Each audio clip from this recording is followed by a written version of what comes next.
Que nos va, no sé, ¿de qué hablar? En la semana de las peores señales políticas, yo les proponía hablar del brutalismo de Milei y de la ternura de Norita, por supuesto que a raíz de la partida de Norita Cortiñas que sucedió ayer, ¿no? Sí. Pero antes de dedicar algunas palabras a lo que Norita significa y significó, me parece importante entrar por el costado del brutalismo de Milei. El brutalismo como concepto artístico, estético, arquitectónico, pero llevado a la política, ¿no? O sea, una gran estructura a lo bestia que se impone visual y materialmente de forma tal que genere algún tipo de impacto. Bueno, si pensamos ese tipo de definición estética que estoy haciendo muy sucintamente, sin saber demasiado de estética. Era de los soviéticos, se ¿no? puede trasladar. Sí, es esa cosa de cemento, concreto. Y grande. Sí. De la reconstrucción también de posguerra, me parece. De la Segunda Guerra Mundial. Después de la Segunda Guerra. Entonces, esa figura se empezó a utilizar para pensar a Milei acá en Argentina, pero también a las nuevas derechas en todo el mundo. Y quería entrar por un evento que va a suceder esta tarde en una presentación de un libro de un colega brasileño que va a estar acompañado por el sociólogo argentino Diego Stulwart y por Daniel Tonietti. Él va a presentar un libro sobre Bolsonaro y las nuevas derechas a nivel global. Y a propósito de esto, piensan o van a poder establecer puntos de contacto entre el bolsonarismo y Milei en algo que este autor, que justo se me acaba de escapar el nombre, pero lo tengo por aquí, si puedo abrir... Bueno, después lo decimos. No, pero sí, después lo voy repasando, pero... ¿Cómo se llama el libro? El libro... Ahora te lo busca Rulo. Bueno, poné Tonietti y Stulwart presentan libro de brasilero. No, pero lo cierto es que hablan de una gramática moral que justamente viene a desplazar la política y que de esa forma las nuevas derechas empiezan a imponer una lengua, un sentido de las cosas que nosotros, los que no participamos de ese universo de ideas, los que no comulgamos con el mileísmo o con Bolsonaro o con Trump, no terminamos de comprender. Ahí tenés el nombre, ¿no? Rodrigo Núñez. Rodrigo Núñez, ahí está. Gracias, Rulo. De nada.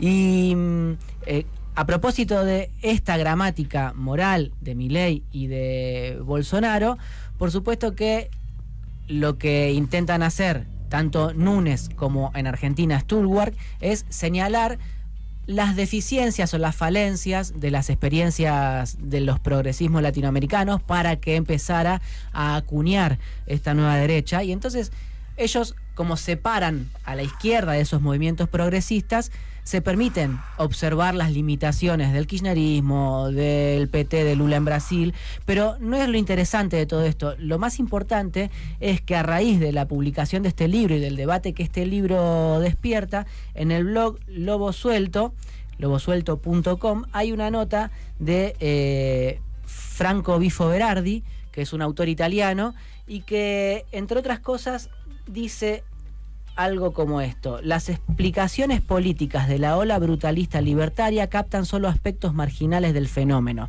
O sea, esto que decimos de caracterizar a Milei, a Bolsonaro y a los demás como brutalistas, captan solo una parte de la ola. Los demócratas liberales, dice Bifo Berardi, sostienen que el orden político se ve sacudido por el soberanismo autoritario.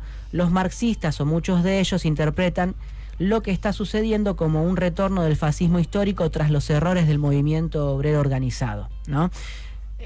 Sustituyamos marxistas por peronistas y vamos a poder explicar, también sustituyendo movimiento obrero organizado por Frente de Todos, una explicación similar a la que Bifo Berardi le atribuye al marxismo a nivel global, para entender o para traducir algunas de las explicaciones sobre la derrota del peronismo el año pasado. Y entonces dice Bifo Berardi, ni lo uno ni lo otro explican lo más importante, la cualidad antropológica y psíquica que subyace a la adhesión masiva a los movimientos ultrarreaccionarios. ¿Qué dice a propósito de esto? Se hace una serie de preguntas. ¿Se supone que debemos pensar que las multitudes siguen a Trump a pesar de sus descaradas mentiras, a pesar de su machismo de bajo grado? ¿Y que las multitudes israelíes apoyen al gobierno fascista a pesar del exterminio de niños palestinos? ¿Y que la mayoría de los argentinos voten por Milei a pesar de la motosierra con la que se prepara para destruir el estado de bienestar y matar de hambre a millones de trabajadores? ¿O tal vez debería invertirse el razonamiento?, dice Berardi. Planteo la hipótesis de que nos enfrentamos a una verdadera inversión del juicio ético. Que los estadounidenses votan a Trump precisamente porque es un violador y un mentiroso, que los israelíes apoyan a Netanyahu precisamente porque practica el genocidio, compensando una profunda e indescriptible necesidad de compensación para los descendientes de las víctimas de un genocidio pasado, y que los jóvenes argentinos siguen a Milei porque creen que finalmente los mejores podrán sobresalir y los demás morirán de hambre como se merecen. Lo nuevo que hay que entender es la cualidad psíquica, cognitiva, antropológica del Antropos 2.0. Está hablando de cómo las nuevas tecnologías, el nuevo modelo económico que se va imponiendo, o la radicalidad de ese nuevo modelo económico que está digitado por grandes corporaciones que superan en peso, gravitación, poder a los estados desde hace mucho tiempo, pero cada vez más y con más violencia, hace que nos transformemos como sujetos, o sea, que nuestras subjetividades experimenten un cambio que hace muy difícil sostener los lazos sociales con los que nos habituamos a hacer política durante tanto tiempo, ¿no? Ajá. ¿Querés preguntar algo? No. Yo les voy a decir algo que a mí me empezó a hacer mucho ruido de las últimas conversaciones que tuve con legisladores libertarios y también con dirigentes macristas. Pero empiezo por una que ya es pública. La senadora Carmen Álvarez Rivero, que es del PRO, integra el bloque PRO en el Senado de la Nación, y es muy, pero muy macrista. Ajá. Aunque sus compañeros de bancada le atribuyen falta de entendimiento para muchas cosas, falta de comprensión política en, digamos, una dimensión sorprendente. Es bastante rústica para discernir alguna de las cosas que hay en discusión muchas veces, tanto que yo creo que les conté en una reunión que mantuvo Macri con sus dos bloques legislativos. Macri explicaba cómo se enfrentaba a Nicolás Pose, ex jefe de gabinete ahora, Sí. Y Carmen Álvarez Rivero llegó a decirle, según algunos testigos de esa reunión, y Mauricio, ¿por qué no nos hacemos amigos de Pose entonces? Y Macri la miró de forma fulminante, diciéndole, no entendiste nada de lo que acabo de decir. Bueno, es una mujer que no comprende mucho Está bien, la política. ya entendí. Y lo que dijo el otro día, antes de que se consiguieran las firmas para el dictamen de la ley bases en el plenario de comisiones del Senado, es que el gobierno está haciendo un ajuste que es muy doloroso para la sociedad, pero que la sociedad entiende que ese ajuste es necesario. O sea, reconoce el daño que están causando con estas políticas al grueso de la población argentina, pero pretenden explicar que ese daño es aceptado, tolerado, como una especie de purgatorio por el que hay que pasar antes de tener algún tipo de redención. Sí, pero eso puede ser bastante cierto. Sí, hecho, no lo es. estoy discutiendo, estoy describiendo lo que está pasando y que a mí me empieza a hacer... Ahí esta legisladora bruta entiende. No sé hasta dónde entiende que no debería decirlo en ese recinto, en ese lugar, o tal vez justamente trayendo a Bifo Berardi lo puede hacer porque hay un cambio en las subjetividades que habilitan a que ella diga eso y eso se tome como algo correcto, Sí. algo válido. Lo traigo porque a mí me hace ruido, porque yo estoy formateado con las viejas concepciones del ejercicio y la construcción del poder político. Entonces, para Milei yo soy casta, o sea, soy un periodista de la casta, un tipo curtido en las viejas prácticas Sí. de las tradiciones políticas. Entonces, además de Carmen Álvarez Rivero, hay otros dirigentes que dicen cosas muy parecidas. Entrevisté esta semana a un diputado libertario que es rara avis en la Tropa de la Libertad Avanza, porque es hijo de un sindicalista del PAMI de los 70 y 80. Es un administrador de empresas, un licenciado en administración de empresas que llegó a la Libertad Avanza entre el gen de Margarita Stolbizer y el peronismo de Barrio Nuevo y Camaño. Ambos le ofrecieron sus estructuras partidarias, pero él terminó cerrando con la Libertad Avanza, pero arrastrando esa experiencia o esa tradición que supo ir cosechando desde sus tiempos de juventud hasta la madurez. Y el tipo dice algo parecido a Álvarez Rivero, y lo dice de forma descarnada. Dice que justamente si ve la gente que empieza a arrojar algún tipo de resultados con la estabilización, aunque alta, de la inflación, y sale a la ley ómnibus y llega alguna que otra inversión, y tal vez hasta se puede levantar el cepo si es que eventualmente, como empezamos a preguntarnos, ¿acaso Trump, si ganara la elección en Estados Unidos, le habilite unos miles de millones de dólares a Javier Milei para terminar con la restricción externa parcialmente? Bueno, él dice, la gente va a aceptar todo este estrago, todo este ajuste, el ajuste más brutal de la historia, como dice Milei. Esta desinhibición para decir que el daño es aceptado, a mí me llama mucho la atención, pero evidentemente está vinculada a esto que describe Bifo Berardi, que es que justamente hay una disposición social para aceptar esto porque hubo una modificación en nuestras conciencias o en nuestra experiencia vital. Sí. Bueno, Milei hizo la campaña con una motosierra en la mano, ¿no? Totalmente. Y se vio, la gente vio la motosierra, escuchó lo que dijo. Sí. Y lo vota. Y lo votó. Y lo banca. Un compañero, antes de que yo llegara a la radio, me decía que estaba preocupado por mí. Entiendo yo, interpreto, porque estoy muy centrado en la búsqueda de las resistencias sistémicas al avance de Javier Milei, y teme que yo me frustre. Ok. O sea, yo acá hago el ejercicio periodístico de buscar los recovecos, las curvas, los pequeños focos o conatos de resistencia que pueden operar contra la estrategia del gobierno de Javier Milei. La resistencia burocrática, diríamos. Sí, podríamos decir que yo se lo trasladé a Moca Las ayer. instituciones y las burocracias, ¿cómo pueden resistir esto? Claro, porque esta es la paradoja de la historia.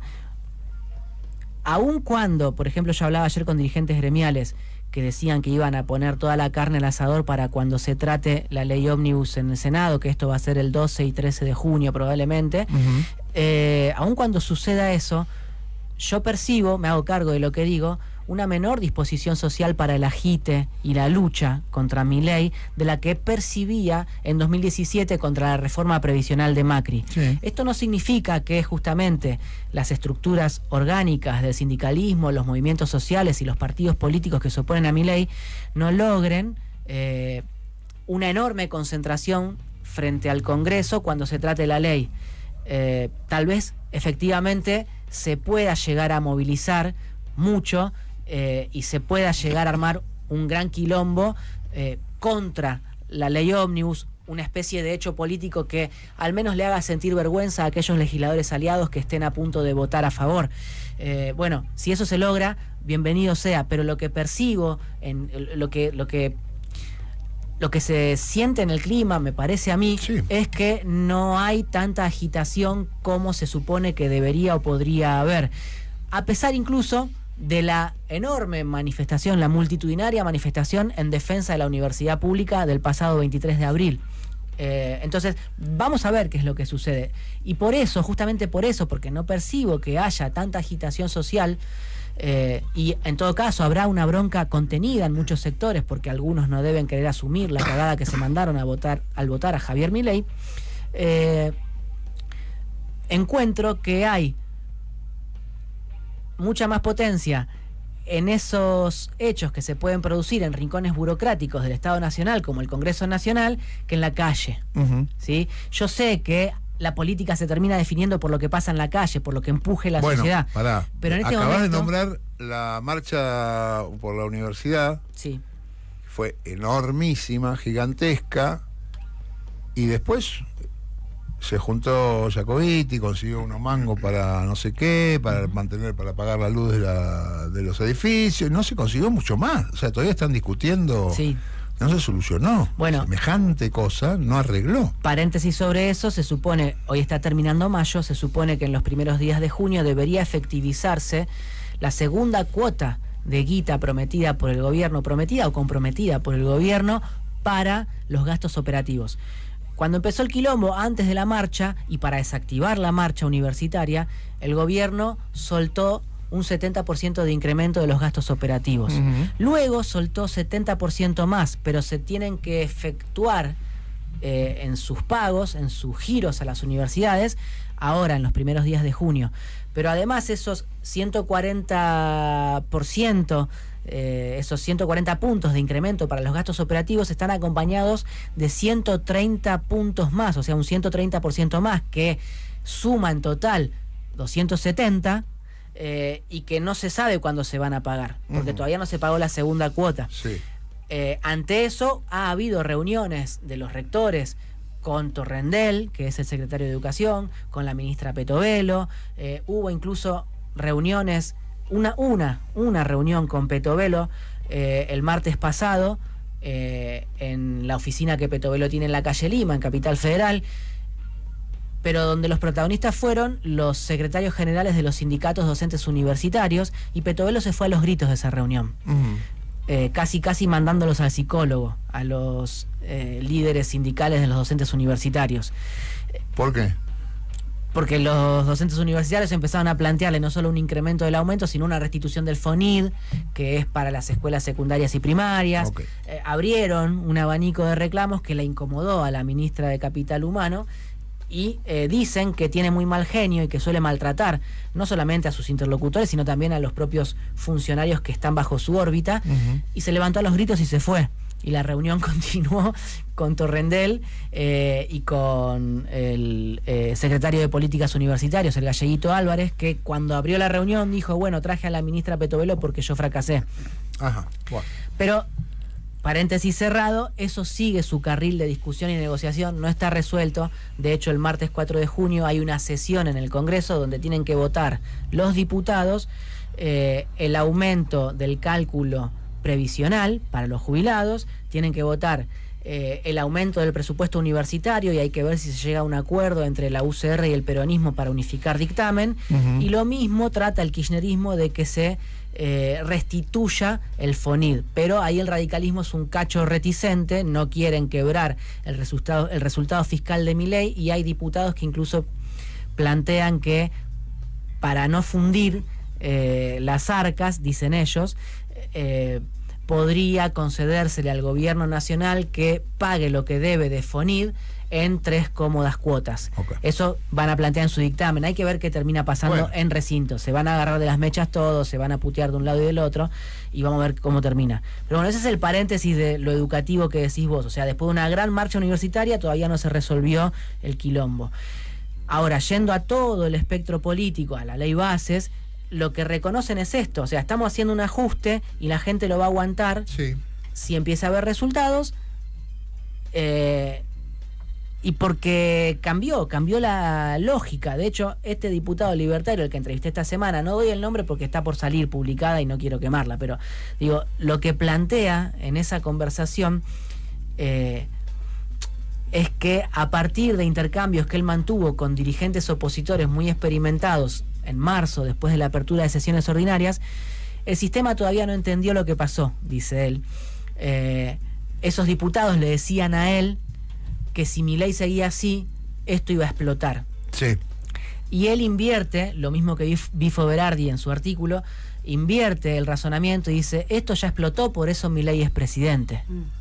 ¿Sí? O sea, Milei es resultado de la explosión, no es que Milei va a llevarnos a la explosión, plantean los libertarios. Independientemente de que ayer para mí fue muy aliviador escuchar a Moca decir que en diciembre del 2001, trabajando él con Juan Carlos Portantiero y otro grupo de intelectuales argentinos en sondeos de opinión para entender qué le pasaba a la sociedad argentina en aquel momento, diciembre del 2001, preguntaban sobre la convertibilidad y encontraban que había alta aceptación, y la convertibilidad voló por los aires en diciembre mismo. 2 días después.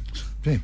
O sea que el acontecimiento o la aparición, el surgimiento de un acontecimiento es impredecible, y puede ocurrir que aun cuando los libertarios o Bifo Berardi concedan que la sociedad aguanta un ajuste, el más brutal de la historia, bueno, de la noche a la mañana salten los tapones y se pudra todo. Es que está muy... el empate es un empate brutal el que tenemos. Porque está la mitad del país aguantando, esperando y deseando las señales de que la cosa mejora, con lo cual les va a costar muy poco ver señales positivas. En cuanto puedan comprarse un kilo más de arroz, van a decir, esto mejoró, gracias a Milei, sos un capo. Y la otra mitad está esperando que la cosa se pudra, y le va a costar muy poco también encontrar señales de que la cosa se pudre y es insoportable. Entonces hay un empate ahí muy complejo. Sí. De cómo se desequilibra esa balanza. La balanza está muy firme. Sí, totalmente. ¿No? Totalmente, y me parece que justo das en la tecla, porque uno se pregunta, bueno, ¿qué tiene que hacer el peronismo? Lo hablábamos ayer, lo venimos hablando todos los días. El problema también frente a esa balanza. Vuelvo a vos acabas de decir, y me parece que eso hay que tenerlo en cuenta y hay que observarlo. Que no es que la cosa va a explotar, o sea, está Milei y la cosa va a explotar. La cosa explotó y por eso está Milei. Lo mismo cabe para la crisis de la política, para la dispersión política que hay. No es que Milei hace que la política se desarme y se desarticule y todo sea un quilombo. Es que la política estaba hecha un quilombo y desarticulada, y por eso apareció Milei. Es al revés. Incluso podemos pensarlo hasta con una dosis de indulgencia para la dirigencia, que muchas veces yo particularmente critico. ¿Por qué? Porque no solamente explotó la política por errores de los políticos, sino que en realidad hubo un persistente ataque de las grandes corporaciones durante los últimos 40 años a todas las mediaciones democráticas. O sea, Milei es el producto más acabado de aquello que Macri expresó cuando escribía o hacía escribir su libro Segundo Tiempo, y decía que la democracia era un problema, porque la democracia era una traba para los trámites que él debe encarar para sus auspiciantes o los financistas de su aventura política. Es decir, las grandes empresas conciben a la democracia como una traba parlamentaria, como un lodo que va frenando el avance de su plan de negocios. El poder real viene, y eso también está bueno tenerlo en cuenta, porque si no también cargamos con toda la culpa a nosotros. El poder real viene laburando todos los días, 24 horas, en contra de la democracia, y poniendo todo lo que tienen en contra de la democracia. Bueno, ganaron. Bueno, ¿sabes qué? Esta la ganaron, la tenemos que recuperar. Pero la ganaron. Y no tenemos respuesta todavía, y el militante, el dirigente, el periodista, todos los que son casta para Javier Milei, tienen que vivir con la angustia o asumir la angustia de no tener una respuesta para salir de este bardo. Porque la verdad es esa, vos lees a Stulwart, a Rodrigo Núñez o a Bifo Berardi, y el planteo es, o hay una especie de recomposición del sistema político defectuoso desde el extremo centro, que en Argentina podría ser una especie de experiencia rarísima donde Lustó tenga algún protagonismo, o los gobernadores, por ejemplo, y no precisamente los gobernadores que estilo Axel Kicillof pueden expresar mejor al kirchnerismo, o una radicalidad social que no esté expresada en el sistema político, pero que tenga la fuerza de traducirse en algún tipo de representación, y eso por ahora no se ve, pero es la ilusión porfiada de las izquierdas en todas partes del mundo, y tal vez suceda o tal vez no lo sabemos. ¿Por qué? Porque en 2001, cuando las izquierdas decían ya está, argentinazo, voló todo por el aire, lo que volvió fue un peronismo más fuerte de la mano de la reconstrucción de Néstor Kirchner, Pero primero hubo un acuerdo bipartidario entre Duhalde y Alfonsín. El PJ y el radicalismo acordaron la salida de la convertibilidad después de la crisis de diciembre del 2001. Sí. Entonces hubo eso. Ahora, yo arranqué hablando del brutalismo de Milei y decía que íbamos a hablar de la ternura de Norita. ¿Por qué? Porque también busco lugares donde hallar explicaciones que nos reconforten, o por lo menos algo que nos dé una baldosa más donde pisar, y a partir de encontrar cierta firmeza en los sentimientos, avanzar un cachito más.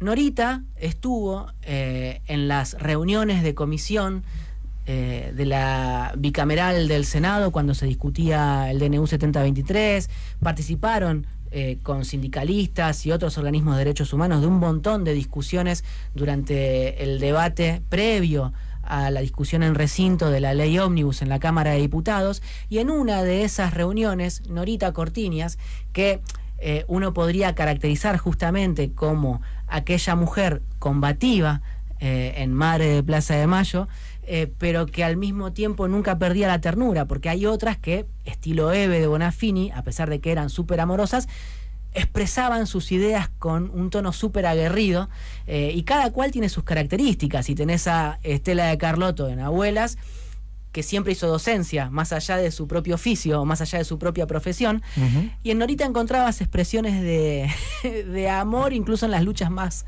crudas que tuvo que afrontar, y ella eligió siempre pararse a la izquierda del kirchnerismo, por ejemplo. Pero en una de esas reuniones, Norita se presentó o eligió autopercibirse públicamente de una forma que también era enternecedora.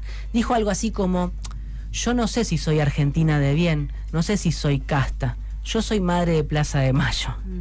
¿No? Digamos, en esa revalorización y defensa o reivindicación de la propia identidad que cada uno de nosotros tiene y que no tiene por qué abandonar, por más que se haya salido derrotado el año pasado en una contienda electoral, también hay una clave para recuperar lo que haya que recuperar y construir lo que haya que construir. Entonces, frente a ese brutalismo que parece que nos tapa todo, que nos tapa el horizonte, que no nos deja ver o encontrar respuestas, la afirmación de lo que fuimos, lo que somos y lo que queremos seguir siendo es una de las claves para volver a encontrarnos. Gracias, Dipi. Tendríamos que salir con hasta la toma del poder de Piero. La parece. Pero no, me parece que no la tenemos. Vamos